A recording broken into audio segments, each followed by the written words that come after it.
Hi Sagittarius, this is Jav. Welcome back sa ating channel. By the way, Sagittarius, this is your weekly gabay tarot reading from September 15 to 21, 2025. Gamitin ang reading na ito bilang gabay lamang. Kung naka-resonate kayo, comment down. Tandaan, ito ay channel reading po. Kunin nyo lang po kung ano ang naka-resonate sa'yo. This is for you, Sagittarius.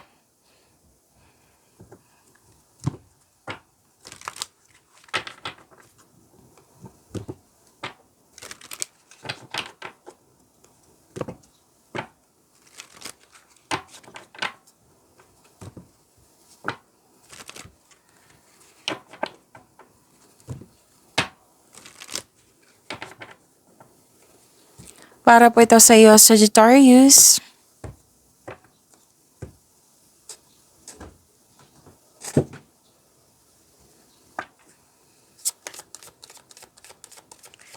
Maraming salamat po sa inyong patuloy na suporta, sa mga nag-donate, sa mga hindi nag-skip ng ads. Maraming salamat po. Sa mga hindi pa nag-subscribe, subscribe na po kayo at click bell notification para malaman nyo na may bago tayong video. Para sa mga gustong magpa-reading, comment po kayo ng personal reading. Again, comment kayo ng personal reading and check my reply sa comment section.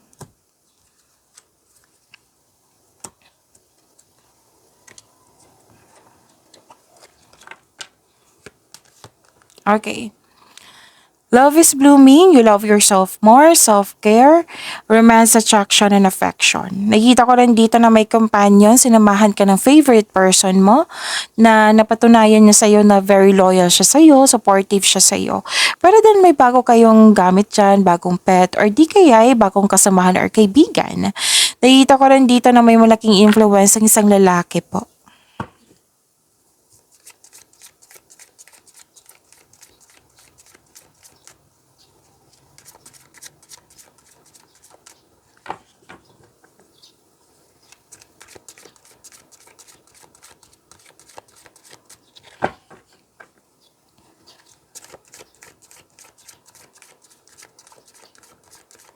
Energy po ni Sagittarius ngayong September 15 to 21, 2025. Andito po si Angel of Prophecy.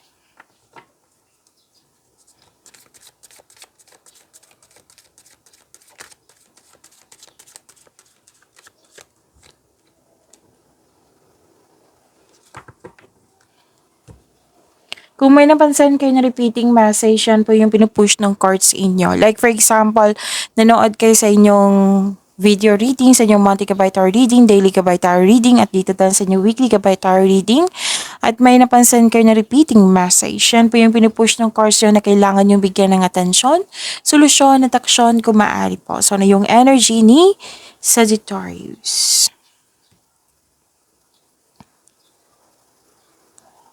May parating na pagsasakripisyo or pagsusuko, bagamat ihanda ang sarili kung karapat-dapat ba ito.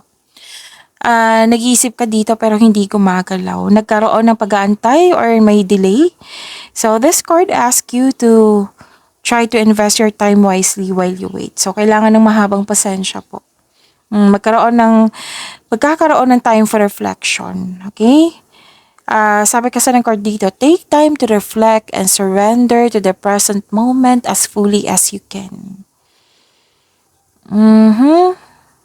May nakita ko dito may nagsabi dito na nag-iisip po kayo kung worth it ba magstay kasi ilang years na. So you want growth. Pwede sa personal life to, pwede sa love life, pwede sa career and money. So you want growth. Kung relasyon to, or connection mo sa isang tao, then kailangan nyo pag-usapan yan. Okay? At may sabi din dito na huwag magdesisyon agad, lalo na sa pag-invest. Invest ng time, effort, or invest sa pera. So, kailangan talaga ng time for reflection. To attract more blessings, let us say the power of affirmation, kasi dito si Angel of Prophecy.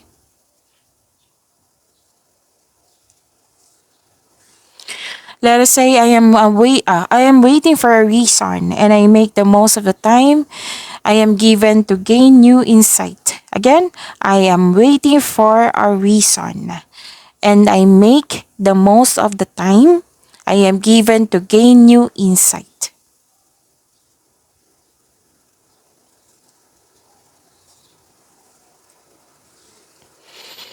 So, success and new doors opening. So, bibigyan mo ito ng aksyon, agarang aksyon kasi may opportunity po. Oo. And most likely, sa career and money po ito. Yung nag-spend time kayo sa yung energy, sa most of it sa career and money. So this card asks you to accept this project or opportunity and face it with confidence. Kasi naka-align to sa passion mo. Okay, so itong binigay sa iyo na pagkakataon, tutukan mo at galingan mo para magkaroon siya ng positive outcome. Kung magkakaroon ito ng positive outcome, magkakaroon ng recognition, nakilala ka, napansin to. At nang dahil nito, magkakaroon, dadagsa yung opportunity. So, galingan nyo po, sabi ng yung card. Okay? So, kailangan po ng action. Pwedeng dagdag trabaho to or dagdag kaalaman. So, yun na, opportunity. Huwag kang mag-alinlangan kasi nakita ko dito, nag-alinlangan ka. O, huwag mag-alinlangan kasi sinabi ng card dito na may potential po. Kailangan lang po ng action para maisakatuparan ito. Okay? Kailangan po ng increased confidence.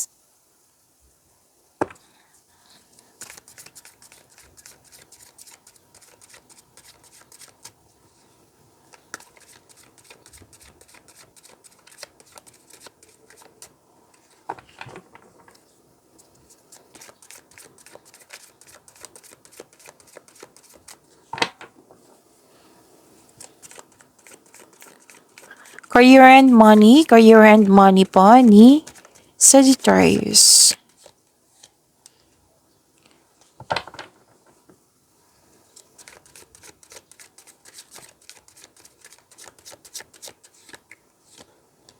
Andito po si Angel of Guidance.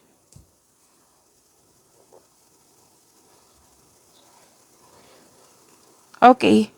Wag masyadong magpagod kasi nakita ko dito na ubos yung energy mo. Wag masyadong magpagod. Pwedeng sobra sa kakaisip or sobra sa ginagawa to.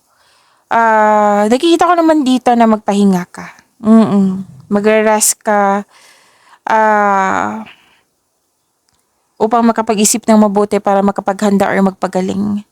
So, kailangan po dito mag-relax, calm your mind, and reflect. Tamang tulog at meditation ay kailangan po. Okay? So, kasi ang pagpahinga po ay nakapagbigay ng increased productivity and a healthier mental state.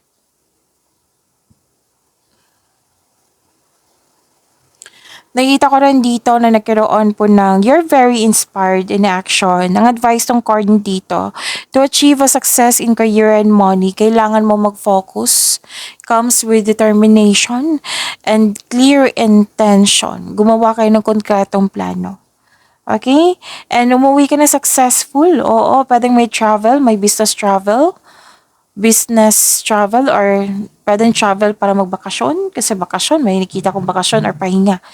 And you are moving forward to the next level. Ginagamit mo yung intuition mo to guide you to the next phase of your life with confidence. So, andito po si Angel of Guidance.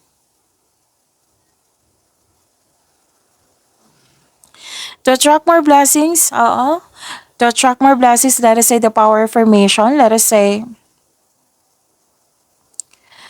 I look ahead and focus on my goal. Again, I look ahead and focus on my goal. Kung sa Tagalog pa, tumingin ako nakatuon ako sa aking layunin. Yan.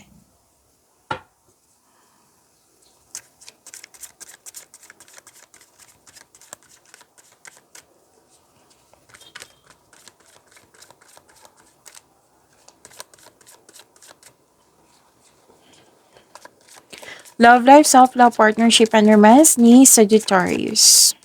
And September 15 to 21, 2025.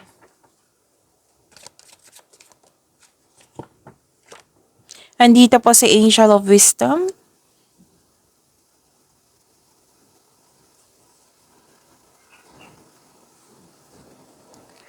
Okay, gift from the universe. May binigay sa iyo ang universe po. The divine is offering you a new love. Yes, may parating na bagong pag-ibig which can arrive in many forms. Pwedeng self-love, which is lumabas dito ha. Oo, naalala nyo na lumabas din siya dito. Pwedeng self-love to, pwedeng bagong relasyon, bagong kaibigan, bagong connection sa isang tao na magbibigay sa'yo ng love, peace, and happiness sa iyong buhay. Pwede din may nagkabalikan, nagkaayos, mahal na mahal niyo yung isa't isa, masaya kayo ngayon, at dahil sa masaya kayo, nagkaroon kayo ng positive emotions flow. Positive emotions flow. So, pwede din may buntis or the arrival of the new baby.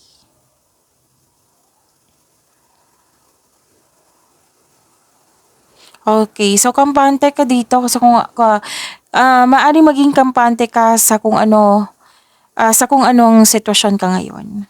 Okay, so to attract more blessings, let us say the power affirmation, kasi andito po si Angel of Wisdom.